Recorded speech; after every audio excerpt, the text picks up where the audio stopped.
ನಾರಾಯಣಂ ನಮಸ್ಕೃತ್ಯ ನರಂ ಚೈವ ನರೋತ್ತಮಂ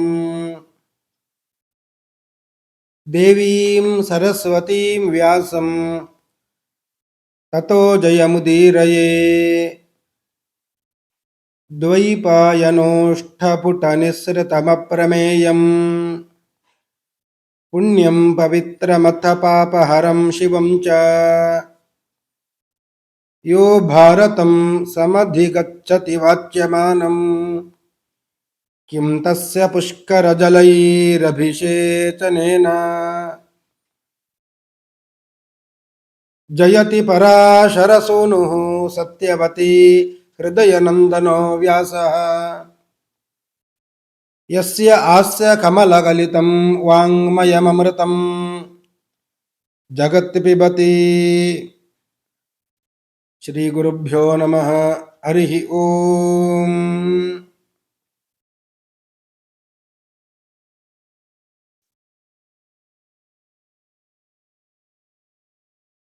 ಗಂಗೆಯನ್ನ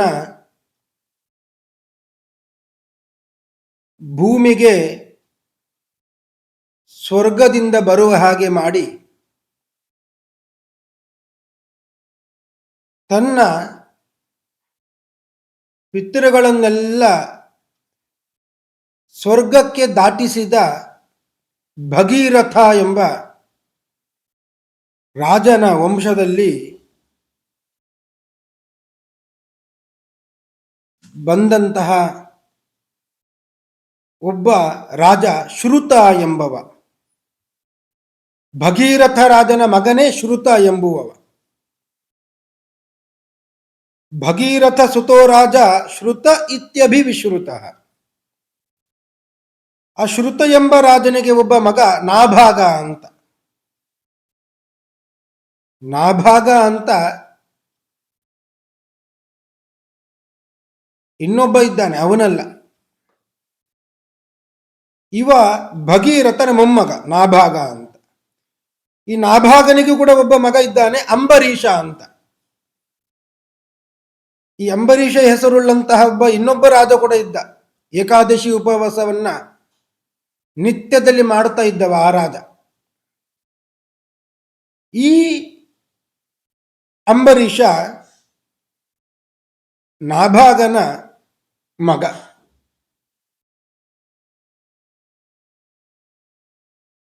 ಅಂಬರೀಷನಿಗೆ ಒಬ್ಬ ಮಗ ಸಿಂಧುದ್ವೀಪ ಅಂತ.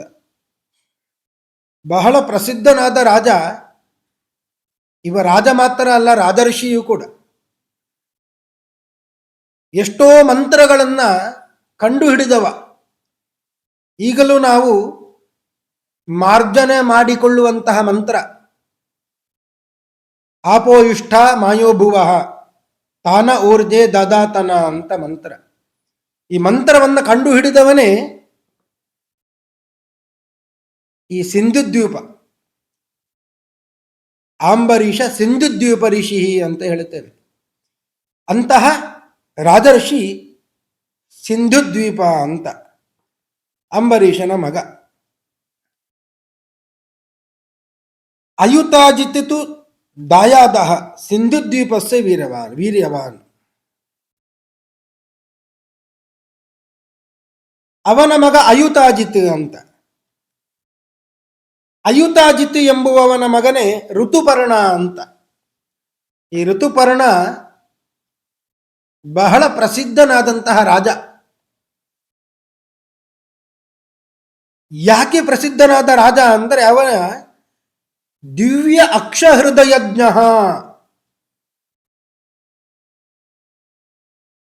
ಅಕ್ಷವಿದ್ಯೆಯಲ್ಲಿ ಪಳಗಿದವಾಗಿದ್ದ ರಾಜ. ನಲಸಖೋ ಬಲಿ. ನಳ ಎಂಬ ಮಹಾರಾಜ ಅವ ಇವನಿಗೆ ಗೆಳೆಯನಾಗಿದ್ದಾನೆ. ಋತುಪರ್ಣ ರಾಜನಿಗೆ ನಳ ಮಹಾರಾಜ ಗೆಳೆಯನಾಗಿದ್ದ. ಅದು ಹೇಗೆ ಗೆಳೆಯನಾಗಿದ್ದ? ಇವನ ವಿದ್ಯೆ ಅಕ್ಷವಿದ್ಯೆ, ದ್ಯೂತ. ಈ ವಿದ್ಯೆಯನ್ನ ನಳನಿಗೆ ಕೊಟ್ಟಿದ್ದಾನೆ. ನಳ ಮಹಾರಾಜ ತನ್ನಲ್ಲಿ ಇರುವ ಅಶ್ವವಿದ್ಯೆಯನ್ನ ಈ ಋತುಪರ್ಣ ರಾಜನಿಗೆ ಕೊಟ್ಟಿದ್ದಾರೆ. ಪರಸ್ಪರ ವಿದ್ಯೆಯನ್ನ ವಿನಿಮಯ ಮಾಡಿಕೊಂಡವರು ಇಬ್ಬರು ಕೂಡ. ಆ ಪ್ರಸಂಗ ಏನು ಬಂತು ಅಂದ್ರೆ, ಈ ನಳ ಮಹಾರಾಜ ಅವನಿಗೆ ಕಲಿಯ ಬಾಧೆ ಬಂತು. ಕಲಿಯ ಬಾಧೆಯಿಂದಾಗಿ ಕಾಡಿನಲ್ಲಿ ಒಂದು ದೊಡ್ಡ ಸರ್ಪ, ಕರ್ಕೋಟಕ ಅಂತ ನಾಗ, ಆ ನಾಗ ಅವನನ್ನ ಕಚ್ಚಿದ. ಕಚ್ಚಿದ್ದು ಮಾತ್ರ ಅಲ್ಲ, ಗಂಡ ಹೆಂಡತಿ ಕೂಡ ಬೇರೆ ಆಗಿದ್ದು. ಈ ಕರ್ಕೋಟಕ ನಾಗ ಕಚ್ಚಿದ್ದರಿಂದ ಆ ವಿಷ ಎಲ್ಲ ದೇಹವನ್ನ ಆವರಿಸಿ ಅವನ ಸ್ವರೂಪವೇ ವ್ಯತ್ಯಾಸವಾಗಿ ಹೋಯಿತು. ಕಪ್ಪು ಬಣ್ಣದವನಾದ. ಅವನನ್ನ ಯಾರು ನಳ ಎಂಬುದಾಗಿ ಗುರುತು ಹಿಡಿಲಿಕ್ಕೆ ಸಾಧ್ಯ ಇಲ್ಲ, ಆ ರೀತಿಯಾಗಿ ಆಗಿಬಿಟ್ಟ. ಅವನೇ ಒಂದು ಹೆಸರನ್ನ ಇಟ್ಟುಕೊಂಡ, ಬಾಹುಕ ಅಂತ ಇಟ್ಟುಕೊಂಡ. ಈ ಬಾಹುಕನಾಗಿ ಈ ಋತುಪರ್ಣ ರಾಜನ ಆಸ್ಥಾನಕ್ಕೆ ಬಂದು ಸೇರಿಕೊಂಡ. ನಾನು ಕುದುರೆಯನ್ನು ಓಡಿಸ್ತೇನೆ ಅಂತ ಹೇಳಿ, ಅರ್ಥಾತ್ ಋತುಪರ್ಣ ರಾಜನಿಗೆ ಸಾರಥಿಯಾದ. ಅವನಿಗೆ ಆ ವಿದ್ಯೆ ಗೊತ್ತಿತ್ತು, ಅಶ್ವವಿದ್ಯೆ, ಕುದುರೆಯನ್ನು ಓಡಿಸುವ ವಿದ್ಯೆ ಗೊತ್ತಿತ್ತು. ಆ ರೀತಿಯಾಗಿ ಸಾರಥಿಯಾಗಿ ಸೇರಿಕೊಂಡ. ನಳ ಮಹಾರಾಜ, ಅವನ ಹೆಂಡತಿ ದಮಯಂತಿ. ದಮಯಂತಿ ಮತ್ತು ನಳ ಬೇರೆ ಆಗಿದ್ದಾರೆ. ದಮಯಂತಿ ಎಷ್ಟು ಹುಡುಕಾಡಿದ್ರೂ ನಳ ಮಹಾರಾಜ ಸಿಗ್ತಾ ಇಲ್ಲ. ದಮಯಂತಿಯ ತಂದೆ ಒಂದು ಉಪಾಯ ಮಾಡಿದ್ದ. ನಳ ಮಹಾರಾಜ ಇದ್ದಾನೆ, ಅವನನ್ನು ಹುಡುಕಾಡ್ಲಿಕ್ಕೆ ಸಾಧ್ಯ ಆಗ್ತಾ ಇಲ್ಲ. ಒಂದು ಉಪಾಯ ಮಾಡುತ್ತೇನೆ ಅಂತ ಹೇಳಿ ನಾಳೆಯೇ ದಮಯಂತಿಗೆ ಸ್ವಯಂವರ ಅಂತ ಏರ್ಪಾಟು ಮಾಡಿದ್ದ. ಮದುವೆ ಆಗಿದೆ ದಮಯಂತಿಗೆ, ಆದರೂ ನಳ ಮಹಾರಾಜ ಸಿಗ್ತಾ ಇಲ್ಲ, ಅವ ಇಲ್ಲ, ಬಿಟ್ಟು ಹೋಗಿದ್ದಾನೆ. ಇನ್ನೊಂದು ಮದುವೆ ಮಾಡುತ್ತೇನೆ, ನಾಳೆನೆ ಸ್ವಯಂವರ ಅಂತ ಘೋಷಣೆ ಮಾಡಿದ. ಈ ವಿಷಯ ಎಲ್ಲ ಕಡೆ ಹರಡಿತು. ಋತುಪರ್ಣ ರಾಜನಿಗೆ ಗೊತ್ತಾಯಿತು. ಋತುಪರ್ಣ ರಾಜ ಅವನಿಗೆ ಹೋಗಬೇಕು, ದಮಯಂತಿಯ ಸ್ವಯಂವರಕ್ಕೆ ಹೋಗಬೇಕು ಅಂತ ಮನಸ್ಸಾಯ್ತು. ಬಹಳ ದೂರ ಇದೆ ಹೋಗಬೇಕು ಅಂತ ಆದ್ರೆ, ನಾಳೆಯೇ ಸ್ವಯಂವರ. ಬಾಹುಕ ಅವ ಸಾರಥಿಯಾಗಿದ್ದ. ಅವನಿಗೆ ವಿಷಯವನ್ನೆಲ್ಲ ಹೇಳಿದ. ವಿಷಯ ಕೇಳಿದ ಕೂಡಲೇ ನಳನಿಗೆ ಗಾಬರಿ ಆಯಿತು. ನಾನು ಬದುಕಿರುವಾಗಲೇ ನನ್ನ ಹೆಂಡತಿಗೆ ಮತ್ತೆ ಇನ್ನೊಂದು ಮದುವೆ, ಸ್ವಯಂವರ, ಇದನ್ನ ಹೇಗಾದ್ರೂ ತಪ್ಪಿಸಬೇಕು ಅಂತ ಉಪಾಯ ಮಾಡಿದ. ಋತುಪರ್ಣ ರಾಜನಿಗೆ ಹೇಳಿದ, ನಾನು ನಿಮ್ಮನ್ನ ಕರ್ಕೊಂಡು ಹೋಗ್ತೇನೆ, ತನಗೂ ಹೋಗಲಿಕ್ಕೆ ಅವಕಾಶ ಸಿಗ್ತದೆ ಅಂತ.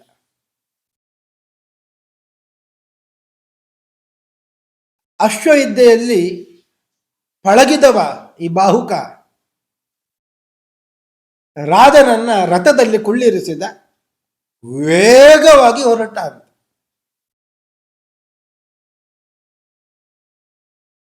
ಅವನ ಅಶ್ವವಿದ್ಯೆಯನ್ನು ತಿಳಿದ ಋತುಪರ್ಣ ರಾಜನಿಗೆ ಬಹಳ ಆಶ್ಚರ್ಯ ಆಯಿತು, ಬಹಳ ಸಂತೋಷ ಆಯಿತು. ಅವ ಕೇಳಿದ, ನೀನು ಯಾರು? ಇಷ್ಟು ವೇಗವಾಗಿ ರಥವನ್ನು ಓಡಿಸ್ತಾ ಇದ್ದಿ, ಕುದುರೆಗಳ ಬಗ್ಗೆ ಅಷ್ಟು ಜ್ಞಾನ ನಿನಗೆ ಇದೆ, ಯಾರು ನೀನು? ಇದೆಲ್ಲ ಮಾತುಕತೆ ಆಯಿತು. ಹೇಳುವಾಗೆ ಇಲ್ಲ, ಹೇಳಿದ್ರು ನಂಬುವ ಹಾಗೆ ಕೂಡ ಇದ್ದಿಲ್ಲ ಅವ ಋತುಪರ್ಣ ರಾಜ. ದಾರಿಯಲ್ಲಿ ಹೋಗುವಾಗ ಬಹಳಷ್ಟು ಮಾತುಕತೆ ಆಯಿತು. ಅಲ್ಲಿ ಇಲ್ಲಿ ವಿಶ್ರಾಂತಿ ಎಲ್ಲ ಮಾಡಿದ್ರು. ಕೊನೆಗೆ ಋತುಪರ್ಣ ರಾಜ ಹೇಳಿದ, ನಾನು ಅಕ್ಷವಿದ್ಯೆಯಲ್ಲಿ ಪಳಗಿದವ, ನನಗೆ ದ್ಯೂತ ಬಹಳ ಅಚ್ಚುಮೆಚ್ಚು. ಆ ದ್ಯೂತದಲ್ಲಿ ನಾನು ಯಾರನ್ನು ಬೇಕಾದರೂ ಸೋಲಿಸ್ತೇನೆ. ನಾನು ನಿನಗೆ ದ್ಯೂತವನ್ನು ಹೇಳಿಕೊಡುತ್ತೇನೆ, ನೀನು ನನಗೆ ಅಶ್ವವಿದ್ಯೆಯನ್ನು ಹೇಳಿಕೊಡಬೇಕು.